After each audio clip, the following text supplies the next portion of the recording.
Amis auditeurs des podcasts de Verbum Média, bonjour. Les lendemains d'une défaite qui déchante. Comme promis, retour à nos chroniques sportives à l'occasion de la Coupe du monde de football FIFA 2022 qui se déroule au Qatar. Compétition à laquelle participe notre pays, le Cameroun. Dans ce groupe G, la première confrontation a eu lieu entre la Suisse et le Cameroun.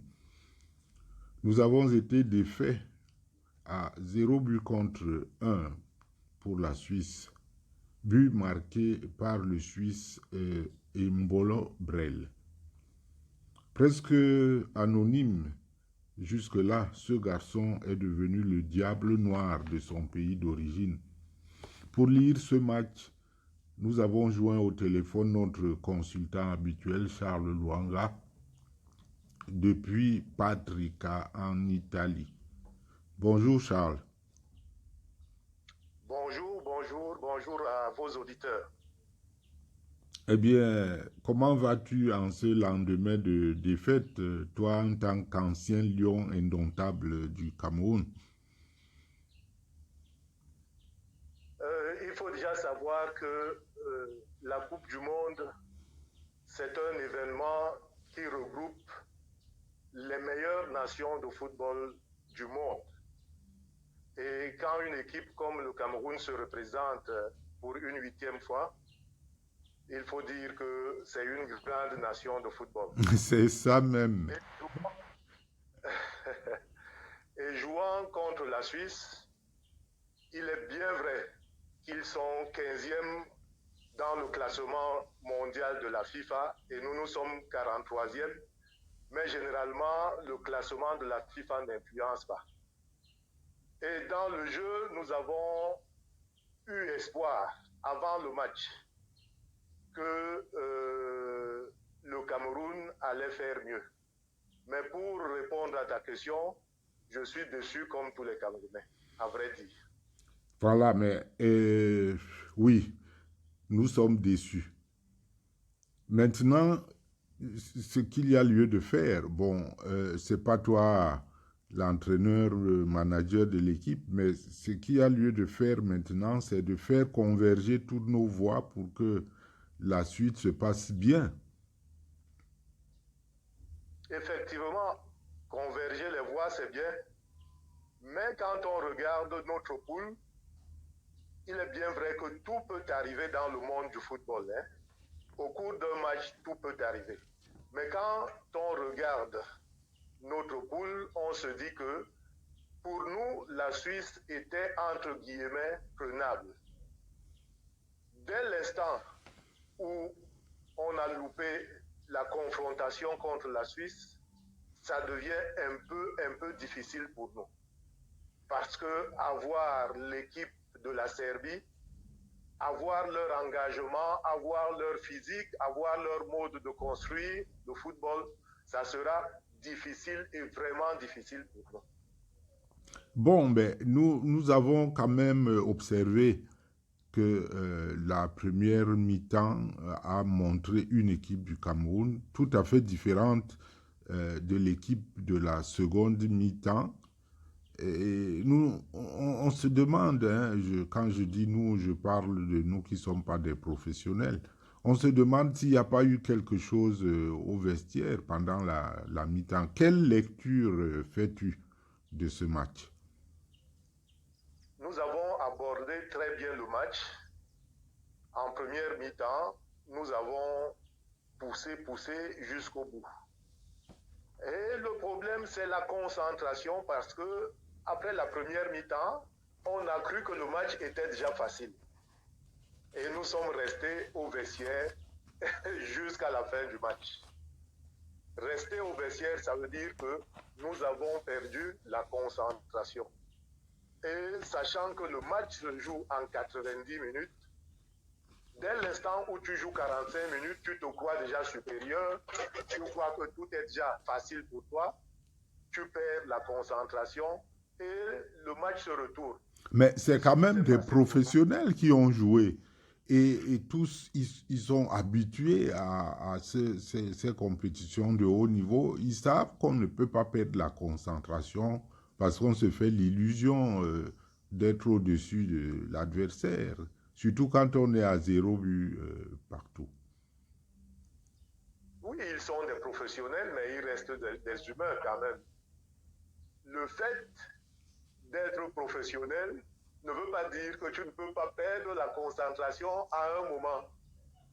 Par contre, les Suisses se sont dit, en première mi-temps, c'est le Cameroun, on va marcher sur eux, et ils ont vu le contraire. En venant des vestiaires en deuxième mi-temps, ils ont vu que maintenant, nous devons donner le maximum de nous. Et ça a été le contraire pour le Cameroun. Le Cameroun marchait sur du velours. Entre-temps, la Suisse, eux, ils ont poussé jusqu'à leur but. Vous avez vu que à l'entame de la deuxième mi-temps, le Cameroun encaisse. Ça veut dire un problème de concentration, comme je l'ai dit au départ. Bien qu'ils soient des professionnels, ils sont restés des humains. Bon, alors peut-être que nous allons passer en revue un peu la performance de chaque joueur.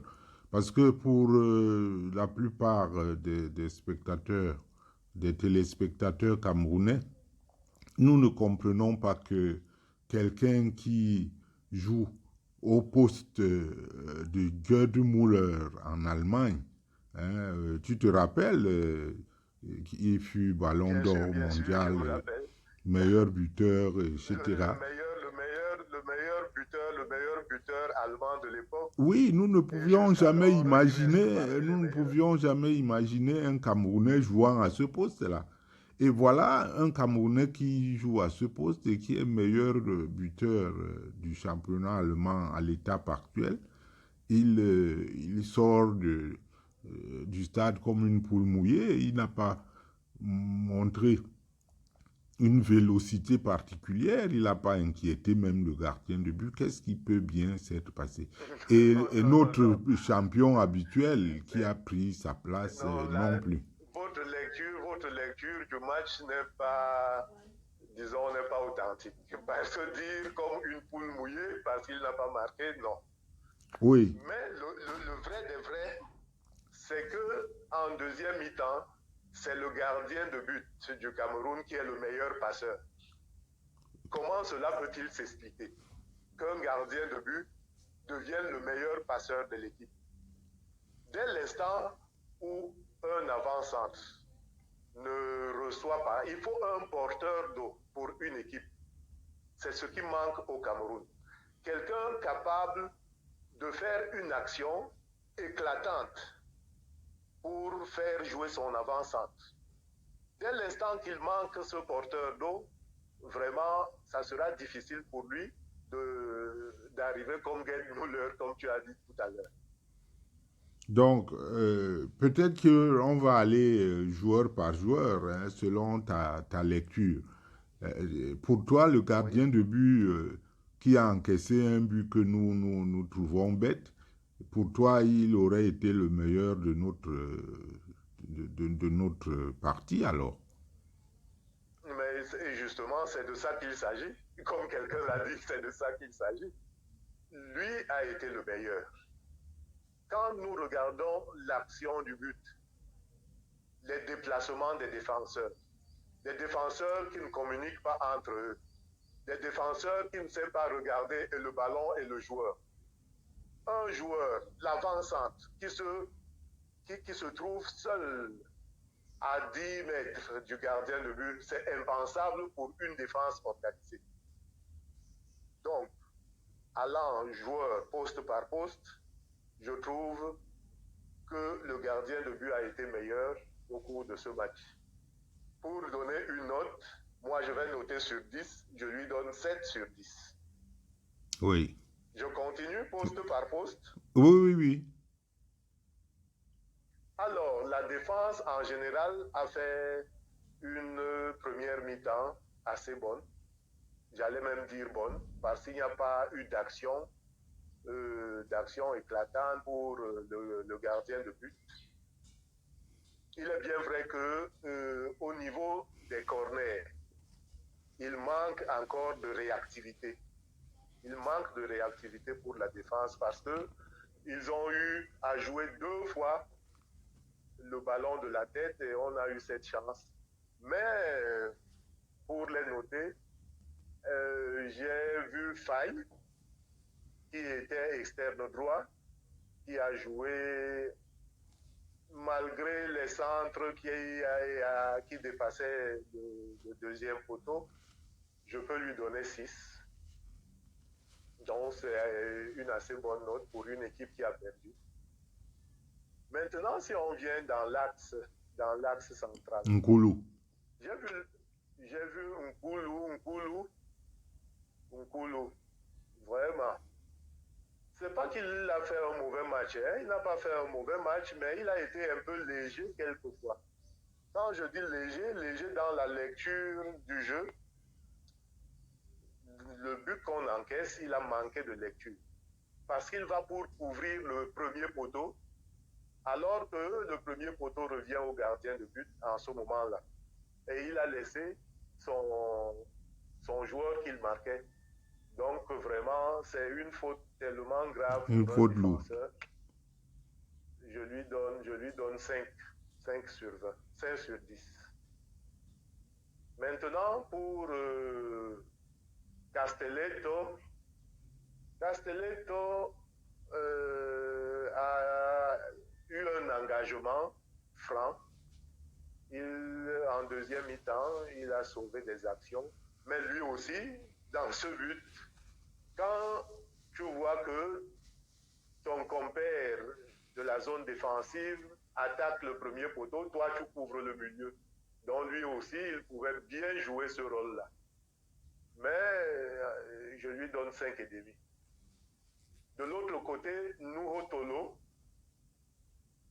bien mis en jambe en défense, mais nous constatons que dans le football moderne, un externe n'est pas seulement pour défendre.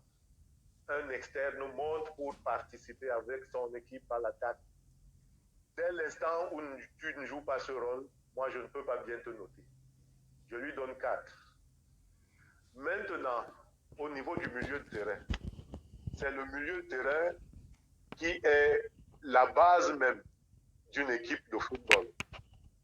Dès l'instant où le milieu de terrain flanche, l'équipe ne peut pas avoir son assise dans le jeu.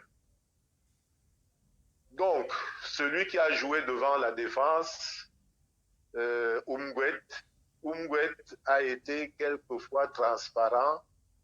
Je ne l'ai pas beaucoup vu. Il est bien vrai que celui qui détruit les actions n'est pas souvent trop visible. Mais pour lui, je lui donnerais 5,5. À côté de lui, il y avait Zambo Anguissa, sur qui on a mis les espoirs. Ah oui. Tout le monde a pensé à son jeu de ces derniers jours, de ces derniers moments à Napoli. Mais vraiment, je ne peux pas vous dire ma déception. Je croyais qu'il allait faire beaucoup et bien de choses, ce qui n'a pas été le cas. Je lui donne 4,5. À côté de lui, il y avait Ongla. Ongla qui joue dans le championnat italien. Quand il joue dans le championnat italien, il joue le rôle de Umguet. L'entraîneur le porte un peu plus devant, ce qui fait qu'il devait apporter un plus en attaque, ce que je n'ai pas vu. Il a essayé de contrer le milieu du terrain suisse, mais bon. Mais c'est peut-être pour ça que tu observes qu'il n'y avait pas de relayeur, parce que à partir du moment où tous les milieux semblent défensifs. Et justement, c'est le cas. C'est le cas. Donc, pour une note, je lui donne 5.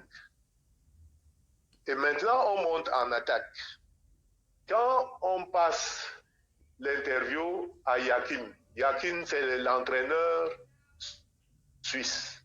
il dit que quand il observe l'équipe du Cameroun, il a peur des attaquants.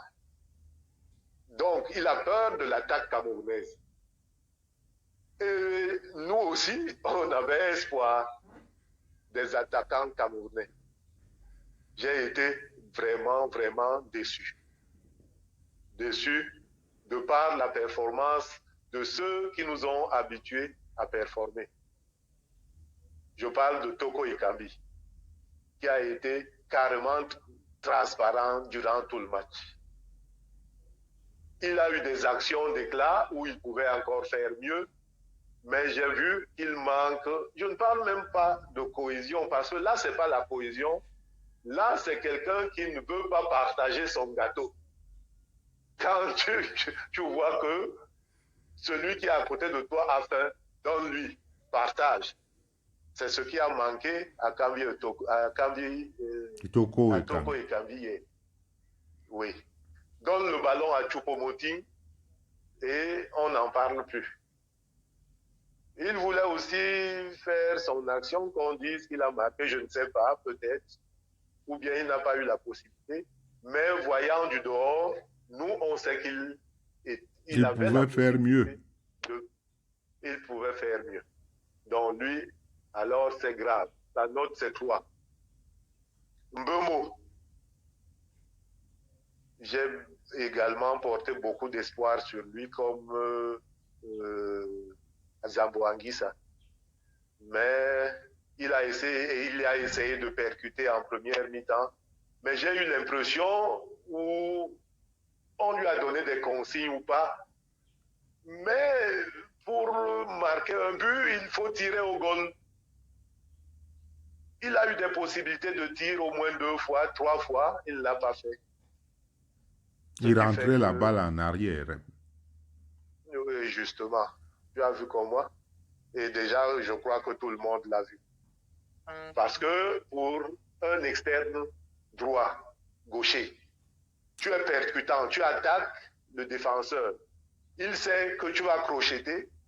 S'il ne le sait pas, c'est même encore mieux pour toi. Il sait que tu vas crocheter, tu vas revenir à l'intérieur et tu enveloppes au deuxième poteau. Il avait 2 fois la possibilité de jouer comme ça, il ne l'a pas fait. Il a préféré passer le ballon. Je lui donne 5. Choupo-Moting, l'entraîneur, je ne sais pas ce qu'il a fait en sortant ce gars en deuxième mi-temps à la 70e ou 65e minute. Si mais il voulait faire jouer le joker. Le joker, tu peux le joindre à Toko, mais tu ne peux pas le joindre à Choupo, mais tu ne peux pas le mettre hors. Gerd Müller, on ne pouvait jamais mettre Gerd Müller dehors en ce moment-là. On n'a pas encore marqué. Tu le laisses au terrain, tu ne sais jamais ce qui peut arriver.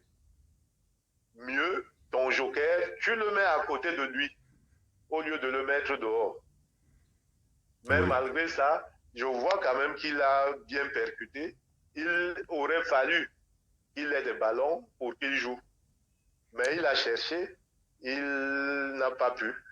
Apparemment, lui-même n'était pas satisfait de son jeu ou bien de sa sortie, je ne sais pas, mais il a... Non, mais justement, mais comme il est poli, tu as vu, vous avez vu on là quand il sort.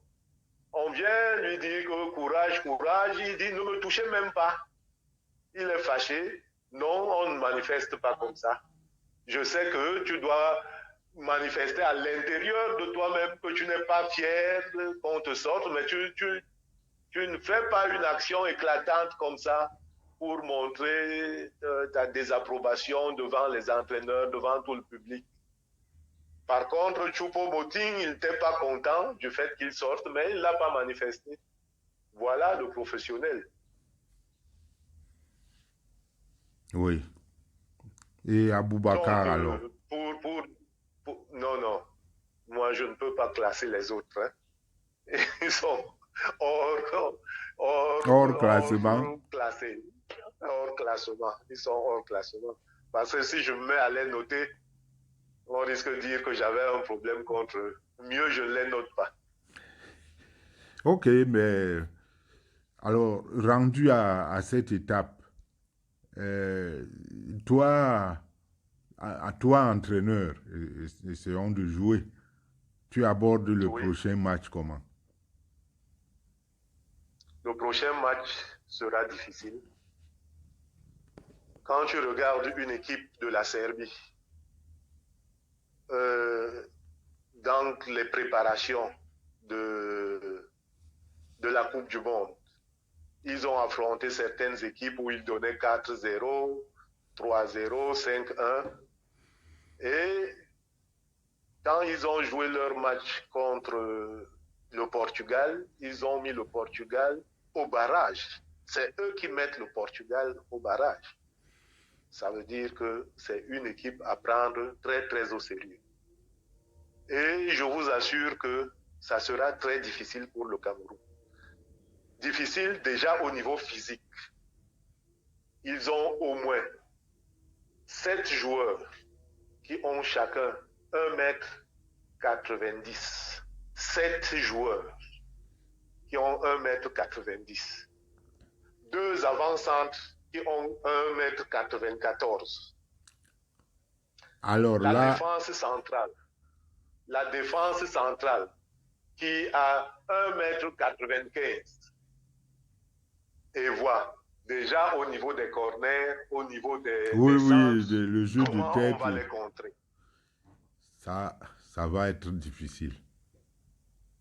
Ça va être difficile. Et ils ont un jeu direct et physique. Nous aimons des joueurs, des équipes comme la Suisse, qui Qui construisent. jouent, qui cherchent à construire, ils ne font pas des centres, on a perdu notre Coupe du Monde hier. Parce que si on faisait un bon résultat positif hier, on pouvait serrer les dents contre la Serbie. Je ne suis pas un oiseau de mauvais augure, mais je commence déjà à vous préparer psychologiquement. Comme j'ai appris au Cameroun, ne mettez pas les organes contre la Serbie. Mieux, mettez les organes contre Le le Brésil, Brésil. mais contre la Serbie, non. Ça sera excessivement difficile. Donc, pour mieux les contrer, déjà, on a eu la chance de connaître comment ils jouent. C'est-à-dire, leur système de jeu, c'est 3 défenseurs, 4 milieux de terrain et 3 attaquants. Ah, là, c'est... Et pour mieux les contrer, il faut également avoir 4 milieux de terrain. Donc, moi, Est-ce à la qu'on place aura de l'audace, l'entraîneur, est-ce qu'on aura le courage de le faire alors? il faut essayer. Il faut essayer.